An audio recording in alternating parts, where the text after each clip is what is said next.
Hello, everyone. I hope you all are doing well. Today's story is very special because I am going to share an unforgettable experience with you, my first flight to Paris. This is not just a story. It's a journey where I will introduce you to many new phrases, useful vocabulary, and important travel tips. By the end of this story, you will feel as if you traveled with me, and you will learn everything about flying alone for the first time. I know many of you might feel nervous about traveling alone, especially on an international flight, but don't worry. I will guide you through everything: what to pack, airport formalities, security checks, boarding the flight, and all the little things that first-time travelers should know. This is going to be amazing, fun, and full of new experiences. So, let's go. My name is Nick, and this journey is very special to me. Everybody loves traveling, but my trip was extra special because it was not only my first flight, but also to my dream destination, Paris. Paris is one of the most beautiful cities in the world, the capital of France, and a place filled with history, romance, and culture. It is known as the most romantic city in the world, famous for its delicious food, artistic museums, high fashion, and, of course, the iconic Eiffel Tower. I had always dreamed of visiting Paris, walking along the Seine River, exploring luxury boutiques, and sitting in a cute little cafe with a croissant and a cup of coffee.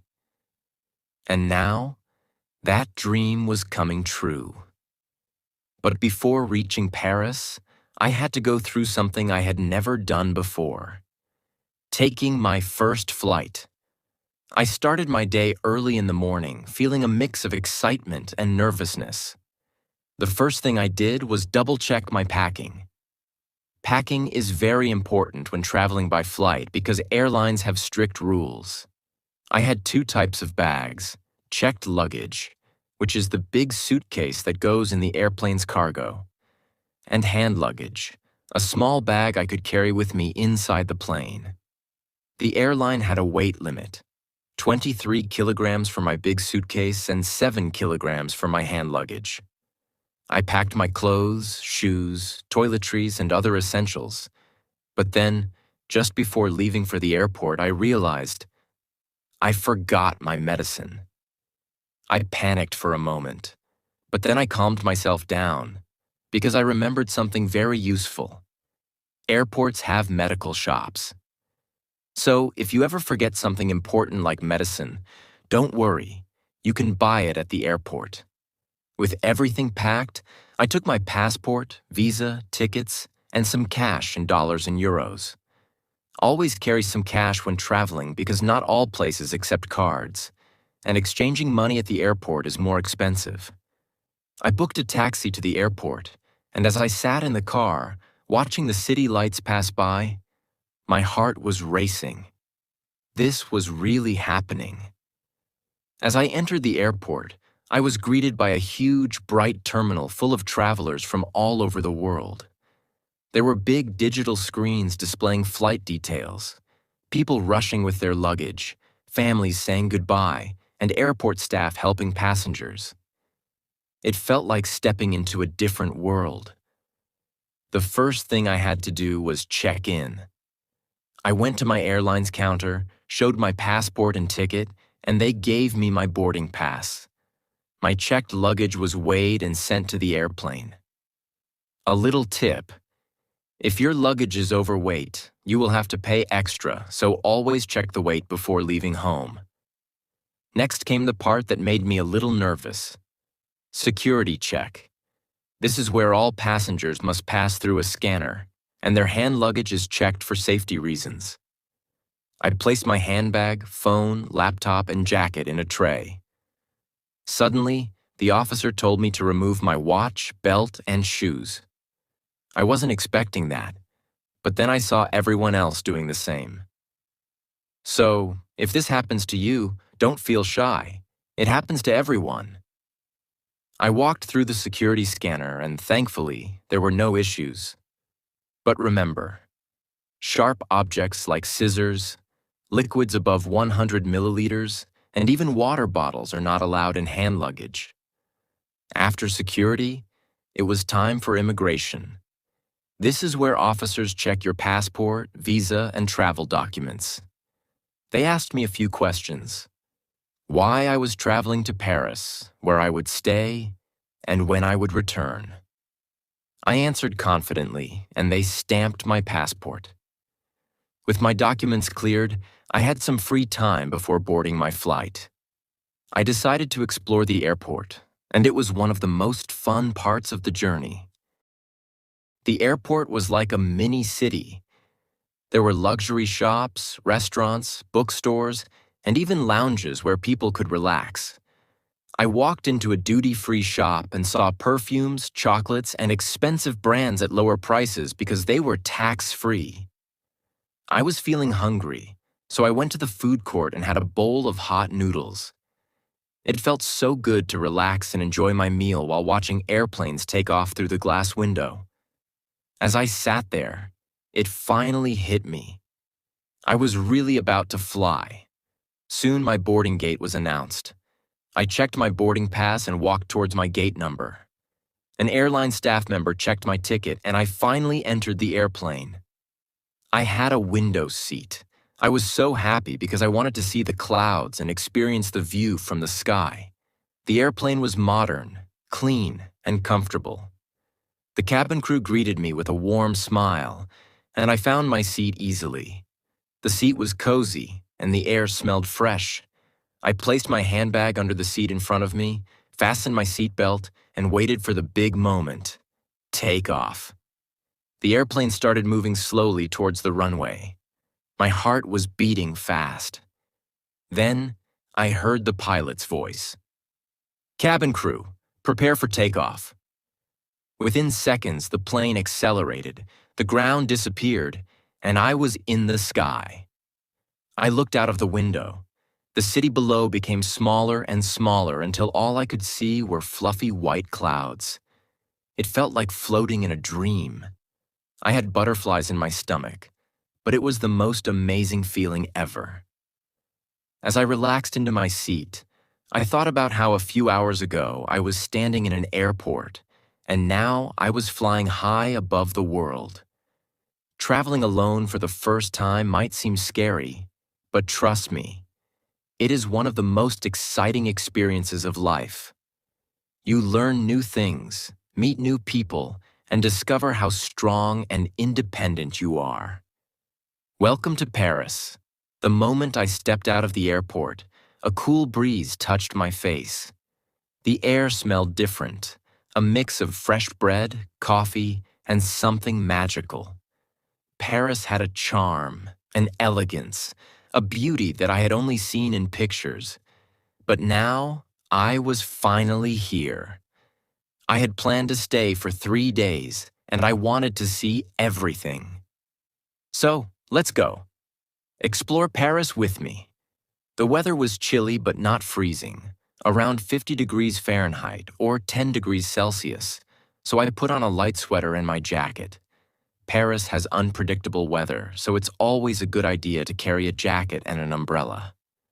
I took a taxi from Charles de Gaulle Airport to my hotel. The ride cost around $55, 50 euros, and the journey was about 45 minutes. On the way, I looked out of the window and saw beautiful Parisian streets, charming old buildings, and small cafes filled with people sipping coffee. I had booked a cute little hotel near the city center, which cost $120 per night. The best part? It had a balcony with a view of the Eiffel Tower. I quickly checked in, dropped my bags, and stepped out because I didn't want to waste a single moment. My first destination was Pont des Arts, also known as the Lovelock Bridge. This place is famous because couples from all over the world come here, write their names on a lock, attach it to the bridge, and throw the key into the Seine River. Even though I was alone, I still bought a lock for $5 from a nearby shop and wrote my name on it. I attached it to the bridge and made a wish to have an amazing time in Paris. The view from the bridge was breathtaking. The Seine River sparkled under the sunlight, Boats passed by, and people sat on the edge, talking and laughing. I took some pictures and then walked towards my next stop, the Louvre Museum. The Louvre Museum is one of the biggest museums in the world. It has over 35,000 artworks, but my main goal was to see the Mona Lisa. The entry ticket cost me $20, 18 euros. The museum was huge with beautiful architecture. Inside, it was like stepping into another world. Giant paintings, sculptures, and golden ceilings. After walking through many halls, I finally reached her, the Mona Lisa. She was smaller than I expected, but surrounded by a huge crowd. I stood there looking at her face, trying to understand. Is she happy or sad? If you're curious about the mystery of the Mona Lisa, I've already uploaded a video where I explain everything in detail. From her mysterious smile to hidden secrets in the painting, I've covered it all. Watching this video will not only help you learn fascinating facts, but also improve your English listening skills. So, don't miss it. I spent an hour exploring more art, then decided it was time for lunch. I had heard about a famous restaurant called Pink Mama, known for its delicious Italian food and beautiful interior. I ordered their special truffle pasta, $25, and a refreshing lemonade, $5. The food was rich, creamy, and full of flavor. The restaurant had big glass windows, pink walls, and plants everywhere. It felt like a cozy, dreamy place. I enjoyed my meal slowly, savoring every bite. After lunch, it was time for Disneyland. Visiting Disneyland in Paris felt like stepping into a fairy tale. I had always dreamed of coming here. Ticket price? $75, 69 euros for one day. As soon as I entered, I saw a giant pink castle, Disney characters walking around and music playing in the background. I ran towards my favorite rides, Space Mountain, a thrilling roller coaster in the dark, Pirates of the Caribbean, a boat ride with pirates and treasure. It's a small world, a cute ride showing different cultures.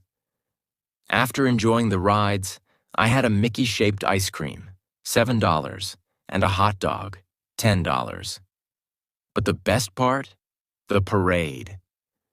At 5 p.m., Disney characters like Mickey, Minnie, and Cinderella danced through the streets. It was magical. Before leaving, I bought a small souvenir, a keychain of the Eiffel Tower, $10. Next, I went to Avengers Campus inside Disneyland. If you love Marvel movies, this place is a dream. I saw Iron Man's suit, Spider-Man's web-swinging show, and even met Captain America. I tried the Spider-Man ride, where I had to shoot webs at moving targets. It was so much fun. After spending a few more hours here, I was tired but happy. It was time to head back to the city and explore more of Paris. As the sun set, I walked towards the Eiffel Tower. At night, it looked even more magical, covered in golden lights, shining beautifully. I sat on a bench nearby, enjoying a chocolate crepe, $6. The air was filled with the smell of fresh pastries and warm coffee. At 9 p.m., something amazing happened. The Eiffel Tower started sparkling. Thousands of tiny lights flickered, and everyone around me started cheering. Before ending my day, I decided to take a Seine River cruise to see Paris from the water. The ticket cost $20, 18 euros, and the boat had glass windows and open seating. As the boat moved, I saw Paris at night. Notre Dame Cathedral, the Louvre, and the Eiffel Tower reflecting in the water. The city looked even more beautiful under the stars. I closed my eyes, feeling the cool breeze, and thought, this is the most perfect day of my life. I lay in bed, thinking about all the beautiful places I had seen and the memories I had made. Soon my eyes closed, and I fell into a deep sleep. dreaming of one more perfect day in the city of love. It was my final day in Paris, and I woke up early, feeling both excited and a little sad because I knew I had to say goodbye to this magical city soon. But I promised myself I would make this last day count. So I decided to visit a few more places, explore a bit deeper, and share all the little details with you. The first place on my list was Canal Saint-Martin. It's not as famous as the Eiffel Tower or Notre Dame, but it's one of the most charming spots in Paris. I walked along the canal, watching the boats slowly float by and the locals sitting on benches, having their morning coffee. It was a peaceful and relaxing place to just breathe in the beauty of the city. I stopped at a small cafe by the water where I ordered a pain au chocolat, $3.50, and a cup of espresso, $2.50. The croissant was warm, with chocolate oozing out as I took my first bite. It was perfect. As I was walking, I ran into my friend Sarah. She happened to be in Paris too. We were both excited to see each other, and I was glad to have someone to explore with on my last day. We decided to head to Le Marais, a trendy neighborhood filled with beautiful boutiques, art galleries, and incredible food. We stopped at a small market where we bought some cheese, $5, charcuterie, $7, and fresh fruit, $3. Then we went to Place des Vosges, one of the oldest squares in Paris, to have a mini picnic. We sat on a bench, enjoying the food, talking about travels, and laughing. Sarah shared a funny story about getting lost in Rome, and we both agreed that the best part of travel was the memories you make and the people you meet.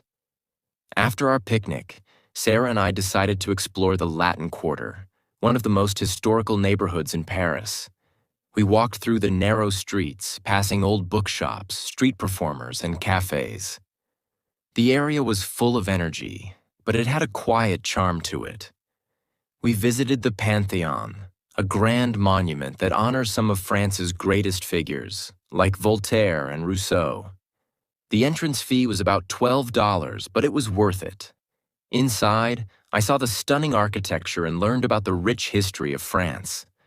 Afterwards, we went to Shakespeare and Company, a famous English-language bookstore.